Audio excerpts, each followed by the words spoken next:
Hey, Facebook. Yes, we are live right now. Yeah, I'm in my van and I'm kind of wearing my sunglasses today. Well, no, kind of, I guess I am. How are you guys doing?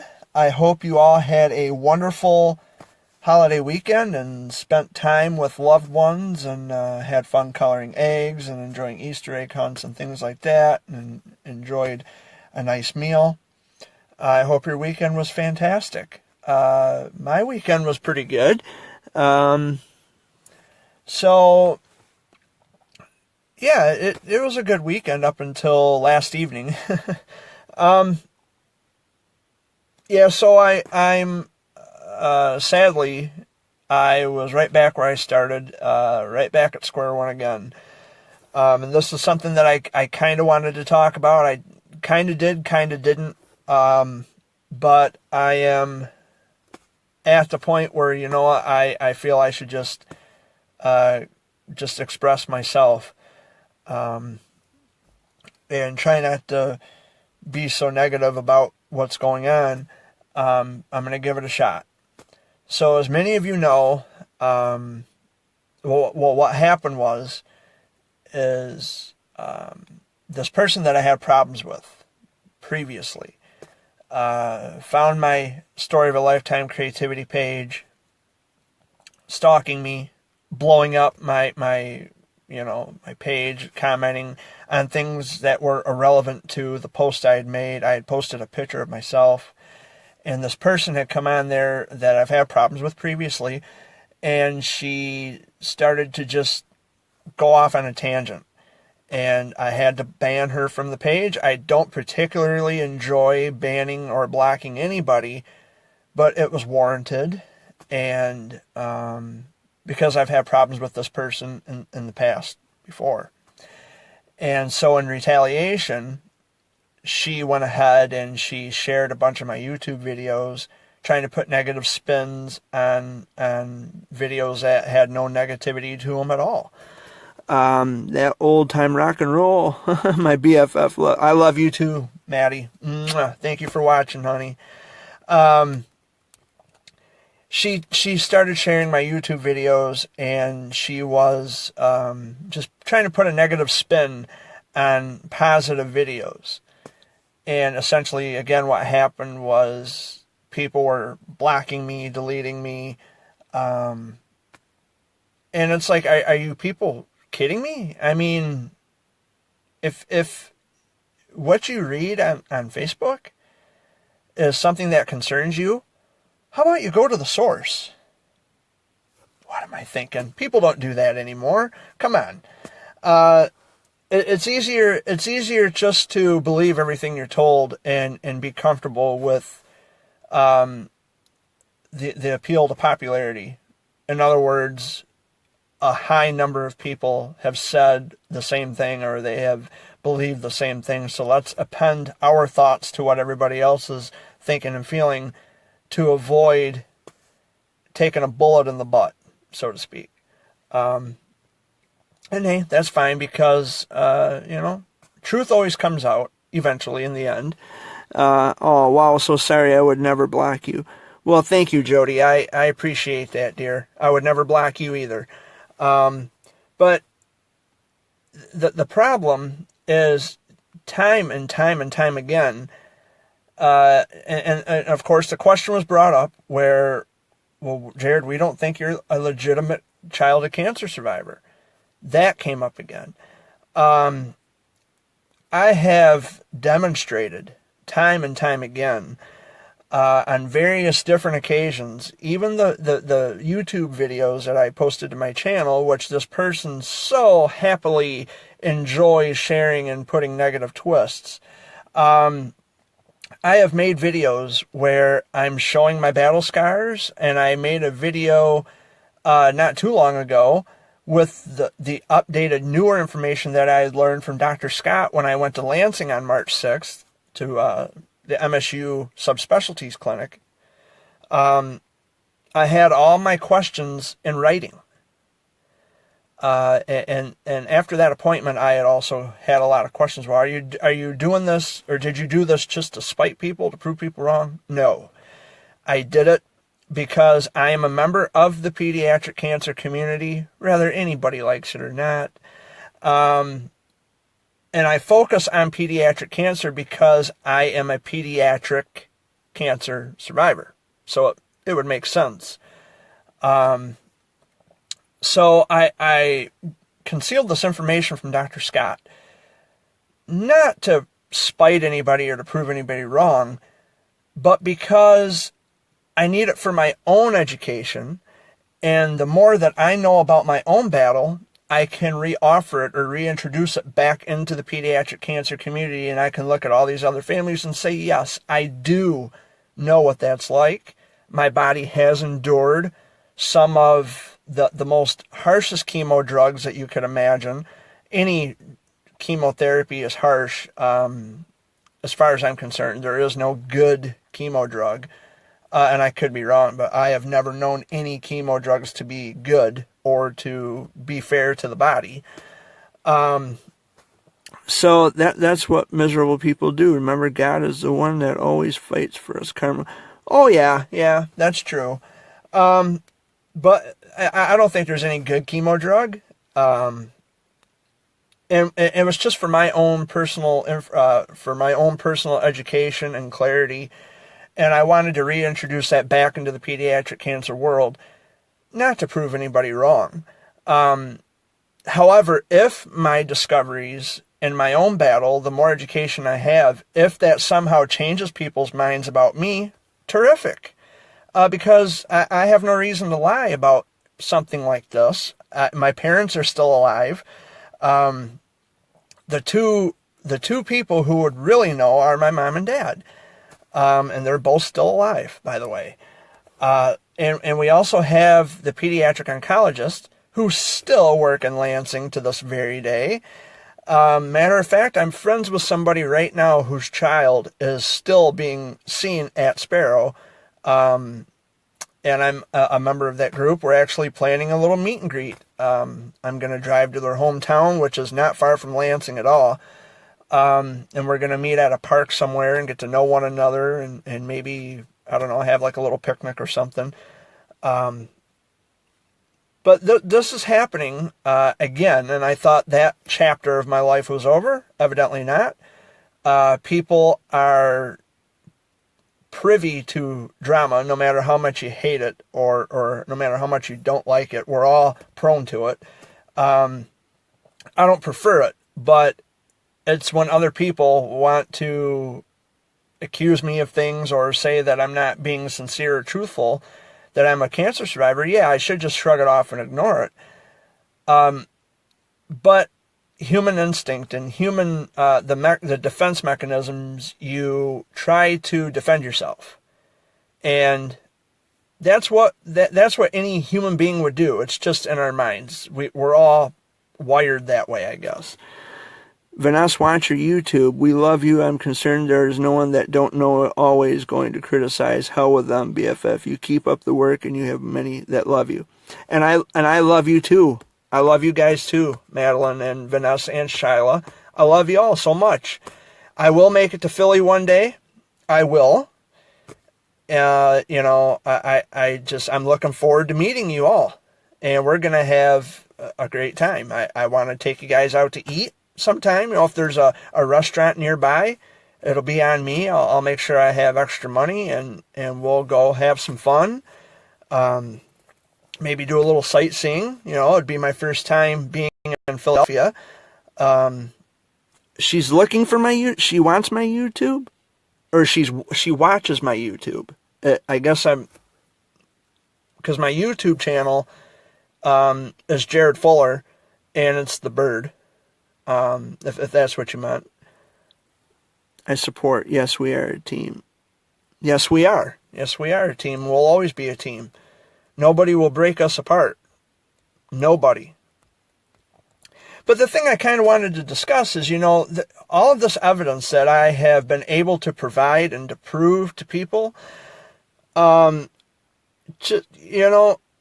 more do you need? I mean, there's still people out there who are denying that I am a pediatric cancer survivor, and I'm just kind of sitting here, kind of just scratching my head like, you can't be serious. I mean, you have got to be freaking kidding me. I just provided evidence for this, and although the evidence has been shown, it has been produced, you would much rather pretend, well, I would rather believe this over here because of the appeal to popularity. Well, I hate to burst your bubble, but all those people over there would be dead wrong by saying that I'm faking or that I somehow faked. It's absolutely absurd. And I do understand, yes, there are, in fact, people out there who are faking having cancer to line their pockets. And they're the most despicable, disgraceful people on earth. And they belong in prison. There are people like that everywhere. I realize this. But here's the thing. It's making it more difficult for guys like me to say, yeah, we are pediatric cancer survivors and I have proof. And even when you prove it, they still don't believe you. They think you're running some kind of a scam. And this person that I've had problems with before in the past, she, I don't know, I would only assume that she has better things to do with her life than to spend all of her free time destroying my life or trying to destroy my life. You know, if it makes her feel any better, whatever. Life goes on. I live my life. And to all the people who have deleted me on the basis of, well, we're just removing ourselves from the drama. Well, that I can understand, but this is drama coming from the other person, and I am reacting or responding to that drama, which maybe I shouldn't, because it's, it gives that person, it somehow makes them feel good, like it's some kind of a high that they get by making other people's lives miserable. And it all stemmed from the fact that I had mentioned that, stay strong. Oh, yes, absolutely, Madeline. The whole issue stemmed from, I don't know, months ago, when I had mentioned something about advocates who are, in fact, just leeching, And I think what's happening, and I could be wrong, but what I'm pretty sure is happening is this has become like more of a blanket statement of all advocates. And I'm not talking about all advocates. I'm friends with advocates who are the most kindest, most sweetest people you'd ever know in your life. And they come from different parts of the world. Majority of them, of course, are from right here in America. I'm friends with an advocate who's from England. And this is her, daily routine, sharing stories of the warriors and raising awareness and sharing their pictures and their Facebook pages to follow. And she does a lot of wonderful things for the pediatric cancer community, particularly the DIPG community. But I have a great deal of respect for this person. I respect anybody who raises awareness.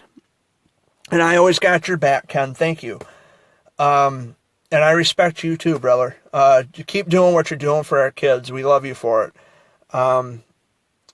And the thing is, guys, yes, Jo, Ken. That's right. Her name is Jo. Jo Bishop. She is just a sweetheart. I've had a chance to speak to her, like in a private message, one-on-one. And she is the most sweetest, most beautiful person ever. God, I love her. She's just, she's so nice to me. And from Philadelphia. Well, yeah, sure. Of course, from Philadelphia. I love you guys. I love all my warriors and all the families and all the advocates who are actually doing something. And by what I mean by doing something, I mean that they give and they give and they give like I do. And I'm not saying be like Jared. What I'm saying is you don't have to lie to help people. Now, given in my particular situation, I am a pediatric cancer survivor, which means that I speak from this point of view and I know what the families are going through. I have given more than I could ever take. The only things I've ever taken, and this is the honest truth, the only things I've ever taken is a person's friendship and their love. That's it. I'd never ask for money. I could never take money from people. I couldn't take anything from anybody who they're reaching out and they're looking for love and compassion and someone who understands. And I am one of those people. And I'll always be. Lulu, looking great in your shades. Thanks, Amy. Ranks, Lulu. Oh, I think Ken means thanks, Lulu. And yes, Ken, Joe is a wonderful lady. She's the coolest. And of course, this is also probably going to get circulated somewhere, and someone's going to share this, and they're going to say, "Oh, Jared's at it again, bashing the advocates." I'm not bashing anybody. But what I'm saying is that there are, in fact, people out there who continuously, and like I said, it's going to take more than a ban and a block and a delete to shut me up about this, but there are people out there who are, in fact, taking advantage. And they deserve to be bashed if they're going to be using people and preying on vulnerability and weakness to line their pockets. Of course they deserve to be bashed. Why would you not? People like that who take complete advantage of delicate situations, that's appalling. And the fact that there's people out there who speak up against people like this, they find that to be appalling, and I don't know why. I don't get it. And I know there's enough drama that goes on with the families and their children. I totally get it. And I don't want to be a pinnacle of drama, although I've been talked about, gossiped about by people who are in opposition of me because I had spoken out against advocates who have already done the damage, and I'm supposed to just be quiet about it. Sorry.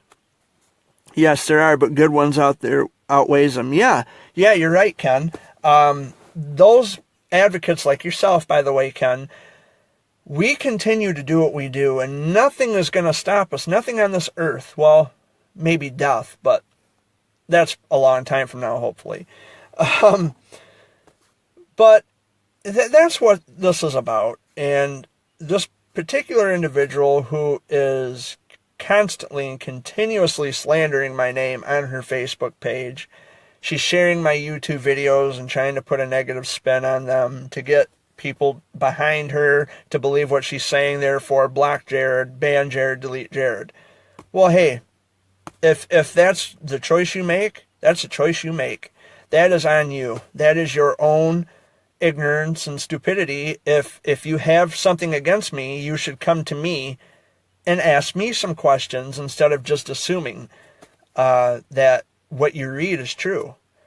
But however, I guess the same could be said if I'm saying something about advocates who are leeching and sponging and taking advantage, but there's already enough people who have done that. I have found by a lot of my friends that the things that I have been saying or reporting are quite common with reports and just the things that other people have been saying to me. It's very similar. So I'm not the only one who sees through people's nonsense. That's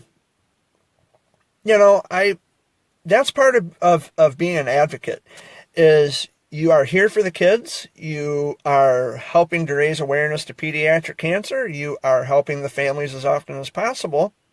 However, that part of advocacy also includes that you have to speak out. You have to be vocal against people that you have to just be careful of.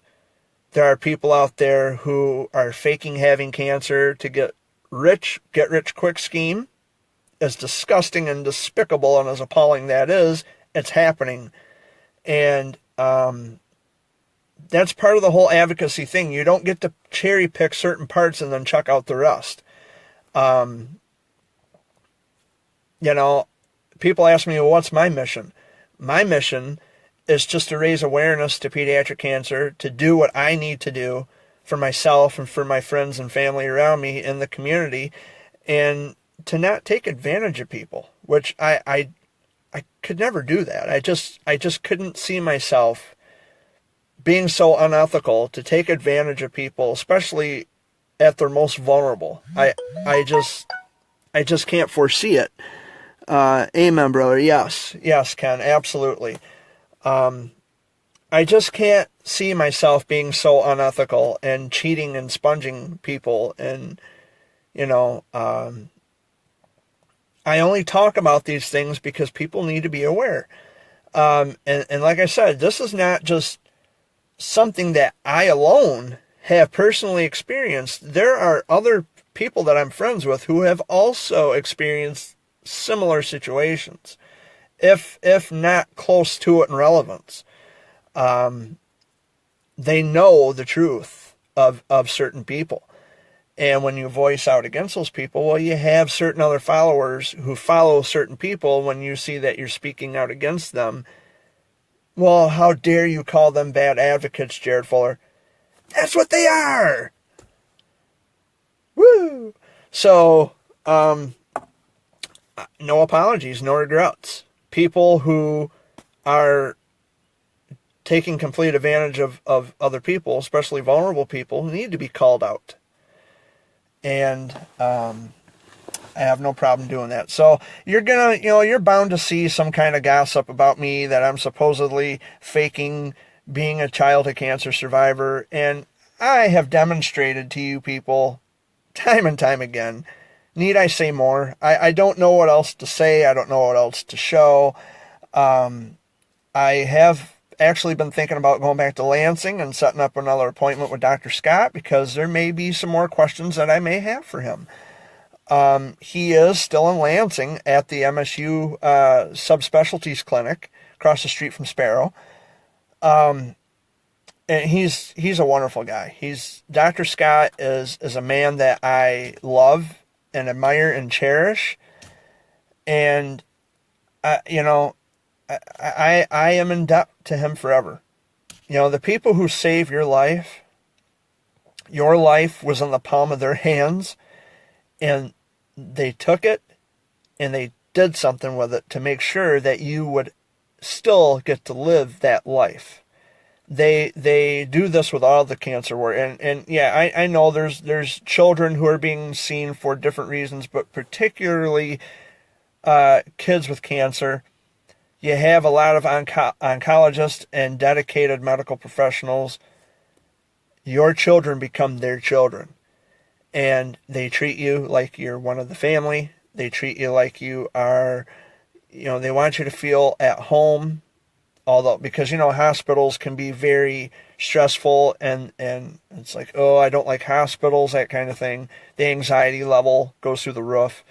But they try their best to make you feel like you are, at home. They make you feel like your family. And Dr. Scott, Dr. Guerra, and Dr. Kulkarni will always be my family, just like all of you will always be my family, always. And I don't care who comes along and wants to say that I'm this and say that I'm that. Not to be too blunt about it, but screw them. Who are they? They're jealous because someone out there is actually making a difference. And it's not just me. It's for guys like Ken Betancourt and anybody else who is doing good things. There's people who are jealous of you. Screw them. We're going to continue doing what we're doing, and we will continue to be the voice for children and the families who really need us. Ken is a warrior himself, if he's still watching. I'm not sure. What's up, Gav? What's up, homie? I think if Ken Betancourt's still watching, he's a cancer survivor. I'm a cancer survivor. So all of us, we've walked down that road, and we know what that's like. We can say, yes, we know what that is, and we are here to help, and we're going to do anything we can, anything at all. So what's Gavin up to? Gavin Wilde, folks. Gavin Wilde is a young actor from southern United States. I want to say Mississippi or somewhere down south. Gavin, I don't know where you're from. I know you're from the south anyway. And if you guys have a chance, be sure to watch Gavin's YouTube channel. He's got all kinds of funny videos on there. I was just watching them last night. Kid's got a sense of humor. He's a good kid. And a talented actor, by the way. But anyway, guys, that's kind of where I'm at again for, I don't know, the gazillionth time. I just have people who, you think they would have better things to do with their lives, and they don't. And that's fine. So, whatever. But as for my weekend, it's just like any other weekend. I went to a birthday party last week at Pintown Lanes. And it was my buddy Jacob's son's birthday party. And it turned out good. I walked out onto the lanes when I wasn't supposed to. One of the kids got the bowling ball stuck in the gutter because they have these gates that come up, the bumpers on the, so the kids don't get gutter balls. Well, the kid went to roll the ball and it got stuck between the gate and the gutter, and I told him, I said, you have to roll the ball, otherwise it's going to remain neutral. You have to roll the ball. You still have to roll it. And he kept shaking his head. No, I said, you have to. You have to roll the ball. The ball has to clear in order for the game to continue. And it's like, damn, so I went out there, grabbed the ball, rolled. Oh, Jared, you're not supposed to do that. That's a, a liability issue. That's a hazard. Well, sorry, but what else did you expect? Well, they were coming out to not fast enough. Because when you're only there for a limited amount of time, you got to get it done. Because if I would have fallen out there, I could have injured myself. I could have sued. But, I mean, yeah, I realize most people probably would have, but I'm not like most people. And there's people who actually are bowling with bowling shoes and they still fall and get injured when they roll the ball. So it's like, whatever. But I do understand liability issues. They're just doing it to save face and to save their own tails because, if I were to get injured, they, not knowing me all that well, they think I could sue them if I got injured, but I wouldn't. It was my own stupidity if I would have got injured. But I understand. So, but anyway, guys, not a lot going on today. Tomorrow night, I have to be in Saginaw at Covenant, at the Covenant Hospital, at the Sleep Center on Michigan Avenue for a sleep study, ordered up by a pulmonologist. Ooh, too much sunlight. Ordered up by a pulmonologist named Dr. Gordon. So I'm going to have stickers all over my face. All over my head, rather. Yeah. Yay. Sleep study. So, and then after that, I don't know. They may put me on a CPAP machine. I'm not sure. I don't want to really say what's going to happen until it happens. I may not need a CPAP machine. We'll see. But I'll be in Saginaw tomorrow night. I have to be there by 8 o'clock. I'll be spending the night in Saginaw, of course. If I don't show up or if I cancel, not if I'm unable to make it, they're going to charge me a $200 no-show fee. Wow. $200 for not showing up to sleep. But that's where I'll be tomorrow. Sleeping in Saginaw. If I'm able to sleep. Because it is a hospital, I guess, or a clinic. And it's not like home. You know, nothing compares to home. There's no place like home. There's no place like home. But anyway, guys, nobody's watching. So I guess I'll just wrap this up. Say much love to all of you. Like I said, I apologize to those who have deleted me and blocked me last night because of someone else's stupidity. Oh well, I just gotta move on.